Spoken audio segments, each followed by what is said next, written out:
दोस्तों नमस्कार, मैं नवीन यादव साइंस ऑनलाइन क्लासेस में मैं आपका हार्दिक स्वागत करता हूं, अभिनंदन करता हूं। दोस्तों, पिछली कक्षा में हमने मानव पाचन तंत्र, मानव श्वसन तंत्र के बारे में बात की थी। आज इन सभी कक्षाओं को आगे बढ़ाते हुए हम रक्त परिसंचरण तंत्र के बारे में बात करते हैं। रक्त परिसंचरण तंत्र क्या है, इसकी खोज किसने की, इसका अध्ययन क्या कहलाता है, इसका संगठन क्या होता है, इन सब के बारे में अपन आज बातें करते हैं। तो दोस्तों, सबसे पहले अपन बात करते हैं रक्त परिसंचरण तंत्र की। रक्त परिसंचरण तंत्र की खोज किसने की? रक्त परिसंचरण तंत्र की खोज विलियम हार्वे नाम के वैज्ञानिक हुए, उन्होंने की। तो रक्त परिसंचरण तंत्र की खोज विलियम हार्वे ने की और रक्त परिसंचरण तंत्र का अध्ययन, रक्त परिसंचरण तंत्र का अध्ययन एंजियोलॉजी कहलाता है। रक्त परिसंचरण तंत्र का अध्ययन एंजियोलॉजी कहलाता है।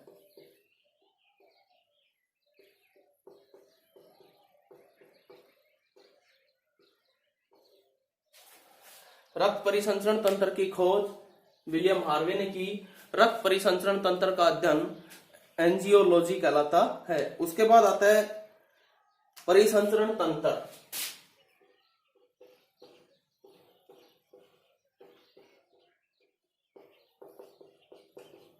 क्या होता है? रुधिर के चक्रीय प्रवाह को परिसंचरण तंत्र कहते हैं। रुधिर के चक्रीय प्रवाह को रुधिर के चक्रीय प्रवाह को परिसंचरण कहते हैं।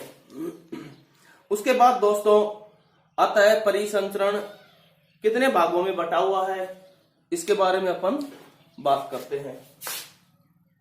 तो परिसंचरण को 3 भागों में बांट रखा है। नंबर 1 पे आता है रक्त, नंबर 2 पे आता है दोस्तों रक्त ग्रुप या ब्लड ग्रुप, और नंबर 3 पे आता है हृदय। अब हम सबसे पहले बात करेंगे रक्त की। सबसे पहले हम बात करते हैं रक्त की। रक्त क्या है, किस प्रकार का है, क्या कार्य करता है? सबसे पहले हम रक्त की बात करते हैं। तो रक्त एक तरल संयोजी उत्तक है और मानव शरीर में यह 5 से 6 लीटर या मानव शरीर के बाहर का 7 से 11% वजन के हिसाब से होता है। 72 किलोग्राम वजन तक इसका बाहर 7 से 11% के रूप में अपन तुलना करते हैं, और मौखिकली इसको औसत रूप से लेते हैं वो 5 से 6 लीटर लेते हैं। यह कार्बोनिल बफर विलयन है। इस प्रकार से अपन रक्त के बारे में बात करते हैं।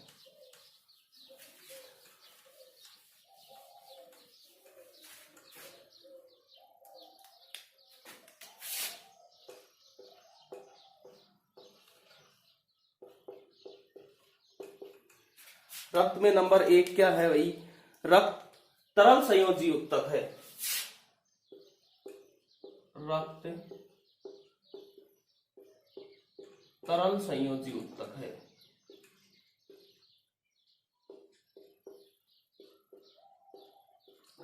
रक्त तरल संयोजी उत्तक है। मानव शरीर में रक्त की मात्रा मानव शरीर में रक्त की मात्रा 5 से 6 लीटर या बाहर का 7 से 11% होता है, और यह कंडीशन 72 किलोग्राम तक लागू होती है। उसके बाद रक्त का बफर विलयन है वो कार्बोनिल प्रकार का है। रक्त कार्बोनिल बफर विलयन है।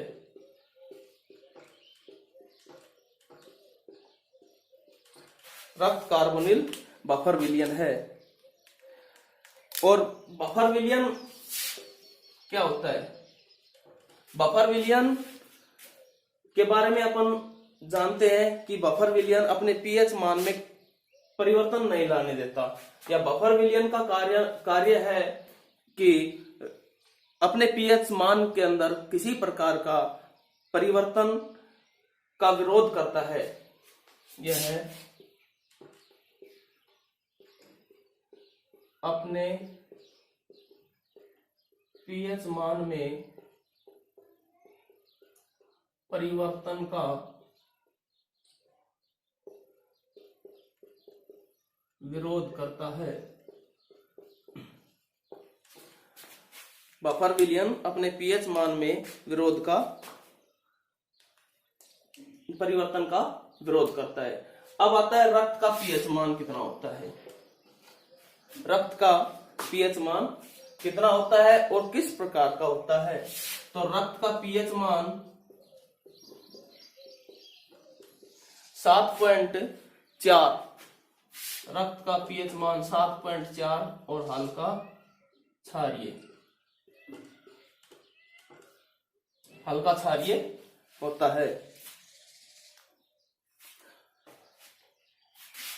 और महिला और पुरुष की तुलना करें तो पुरुषों में महिलाओं के तुलना में आधा लीटर अधिक रक्त पाया जाता है। पुरुषों में महिलाओं की अपेक्षा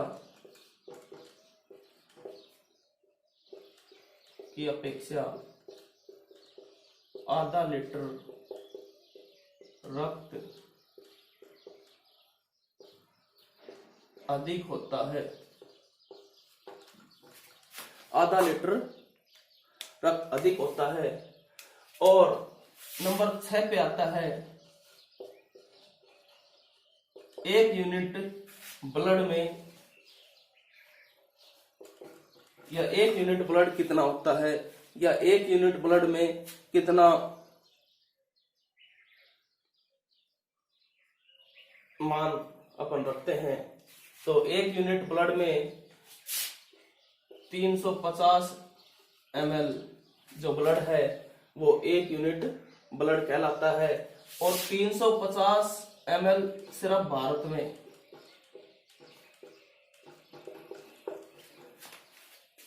350 ml का 1 यूनिट ब्लड सिर्फ भारत में माना जाता है, अदर देशों में नहीं। अब ब्लड बैंक में रक्त को रखने के लिए 4.4 सेंटीग्रेड तापमान होना आवश्यक है। 4.4 डिग्री सेंटीग्रेड तापमान होना आवश्यक है। ब्लड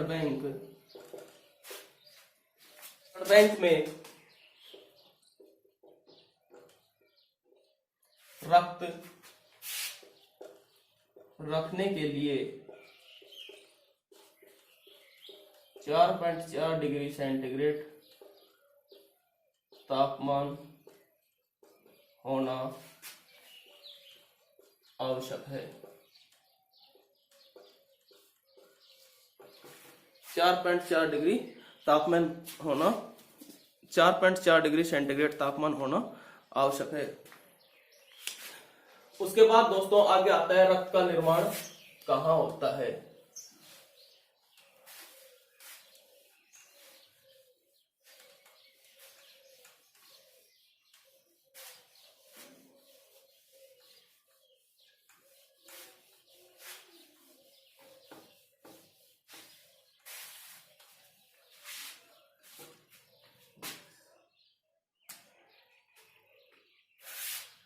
अगला जो पॉइंट बनता है वो है रक्त का निर्माण।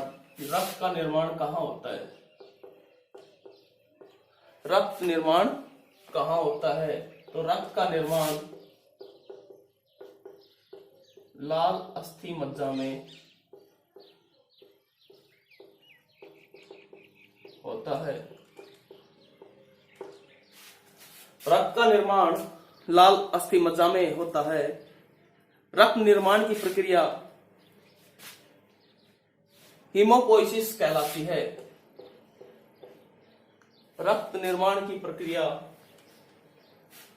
रक्त निर्माण की प्रक्रिया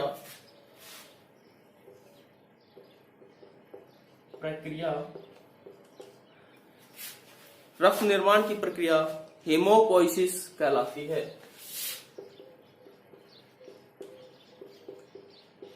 हीमोपोइसिस कहलाती है। भ्रूण अवस्था और नवजात जो शिशु होते हैं उनमें रक्त का निर्माण प्लीहा में होता है।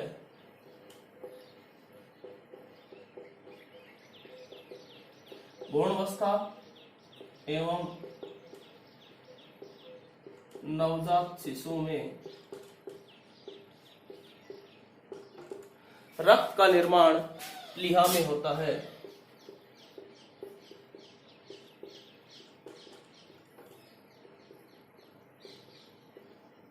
प्लीहा में होता है। प्लीहा में होता है। और प्लीहा को ब्लड बैंक भी कहते हैं।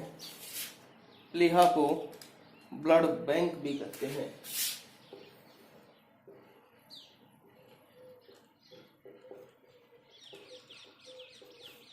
प्लीहा को ब्लड बैंक भी कहते हैं। अब मानव रक्त की वाहिनियों में ऐसा क्या पाया जाता है जिसके कारण रक्त नहीं जमता? तो मानव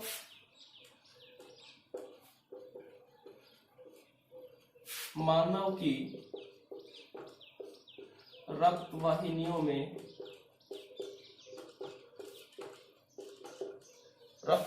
में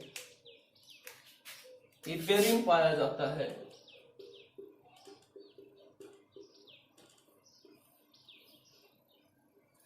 जिसके कारण रक्त जमा नहीं होता। हिपेरिन पाया जाता है जिसके कारण रक्त जमा नहीं होता है। के कारण रक्त जमा नहीं होता है। तो दोस्तों ये तो था अपना रक्त। रक्त एक तरल संयोजी ऊतक है। मानव शरीर में 5 से 6 लीटर या बाहर का 7 से 11% 72 किलोग्राम तक वजन होता है। रक्त में कार्बोनिल बफर विलयन होता है। बफर विलयन ऐसा विलयन है जो अपने पीएच मान में आने वाले परिवर्तनों का विरोध करता है। पुरुषों में महिलाओं की तुलना में आधा लीटर रक्त अधिक पाया जाता है। रक्त का पीएच मान 7.4 हल्का क्षारीय होता है। 1 यूनिट में 350 ml रक्त होता है और यह सिर्फ भारत में मान्य होता है। अदर देशों में अलग मान होता है।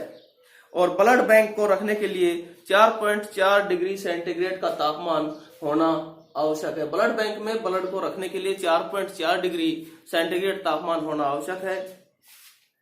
रक्त का निर्माण लाल अस्थि मज्जा में होता है। रक्त निर्माण की प्रक्रिया हीमोपोइसिस कहलाती है। भ्रूण अवस्था व नवजात शिशुओं में रक्त का निर्माण प्लीहा में होता है। प्लीहा को ब्लड बैंक भी कहते हैं। और मानव की रक्त वाहिनियों में हिपेरिन पाया जाता है जिसके कारण रक्त जमा नहीं होता। ये तो था दोस्तों रक्त। उसके बाद अपन रक्त संगठन की बात करते हैं। रक्त संगठन को 2 भागों में बांटा गया है। नंबर 1 पे आता है प्लाज्मा और नंबर 2 पे आता है रक्त कोशिकाएं।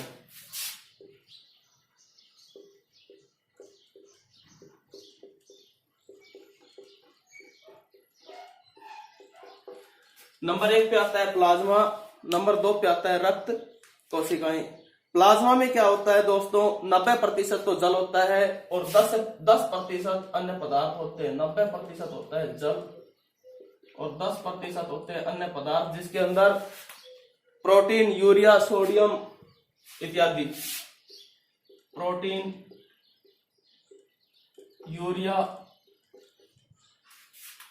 सोडियम, ये सब अन्य पदार्थ में पाया जाता है। अब दोस्तों रक्त कोशिकाओं की बात करें तो रक्त कोशिकाओं को 3 भागों में बांटा गया है। नंबर 1 पे आता है आरबीसी, लाल रक्त कणिकाएं। नंबर 2 पे आता है डब्ल्यूबीसी, श्वेत रक्त कणिकाएं। और नंबर 3 पे आता है प्लेटलेट्स।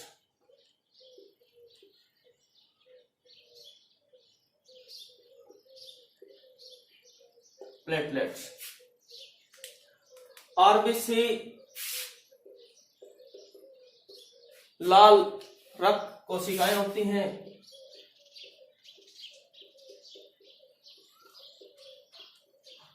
ये लाल रक्त कोशिकाएं होती हैं, न कि लाल रक्त कणिकाएं। आरबीसी लाल रक्त कोशिकाएं होती हैं, डब्ल्यूबीसी श्वेत रक्त कोशिकाएं होती हैं,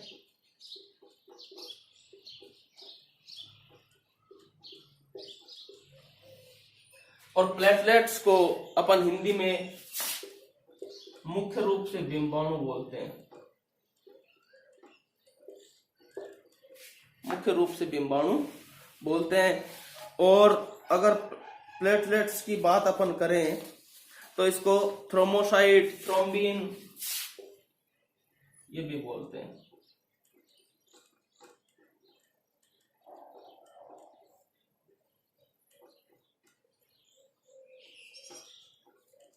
थ्रोम्बिन भी बोलते हैं। तो दोस्तों रक्त संगठन तक की बात अपन ने आज की है। कल अपन आरबीसी या नेक्स्ट वीडियो में अपन आरबीसी लाल रक्त कोशिकाओं की बात करेंगे।